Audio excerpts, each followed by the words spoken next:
I have a clear message for those leaders who recognize a Palestinian state after the horrific massacre on October 7th. You are giving a huge reward to terrorism. And I have another message for you. It will not happen. A Palestinian state will not be established west of the Jordan River. For years, I have prevented the establishment of this terrorist state despite tremendous pressure both domestically and internationally. That we did this with determination, and we did it with diplomatic wisdom. Moreover, we doubled Jewish settlement in Judea and Samaria, and we will continue on this path. The response to the latest attempt to impose a terrorist state in the heart of our land will be given after my return from the United States. Wait for it.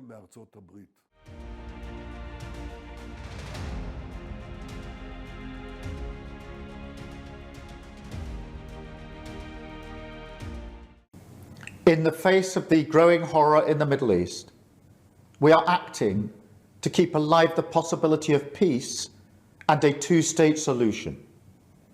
That means a safe and secure Israel alongside a viable Palestinian state. At the moment, we have neither. Ordinary people, Israeli and Palestinian, deserve to live in peace, to try to rebuild their lives free from violence and suffering. That's what the British people desperately want to see.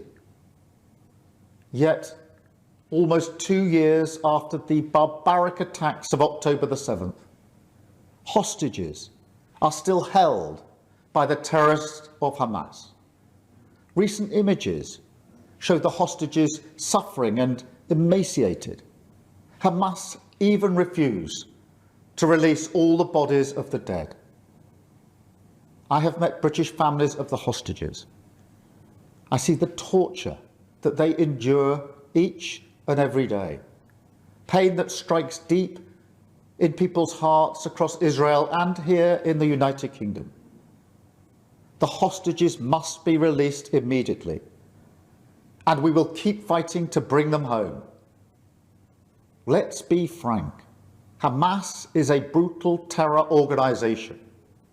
Our call for a genuine two-state solution is the exact opposite of their hateful vision. So we are clear, this solution is not a reward for Hamas because it means Hamas can have no future, no role in government, no role in security. And we have already prescribed and sanctioned Hamas, and we will go further. I have directed work to sanction other Hamas figures in the coming weeks. Meanwhile, the man-made humanitarian crisis in Gaza reaches new depths. The Israeli government's relentless and increasing bombardment of Gaza, the offensive of recent weeks, the starvation and devastation are utterly intolerable. Tens of thousands have been killed, including thousands as they tried to collect food and water. This death and destruction horrifies all of us. It must end. We have evacuated the first group of sick and injured children to the United Kingdom to be treated by the NHS, and we continue to increase our humanitarian support. But still, nowhere near enough aid is getting through.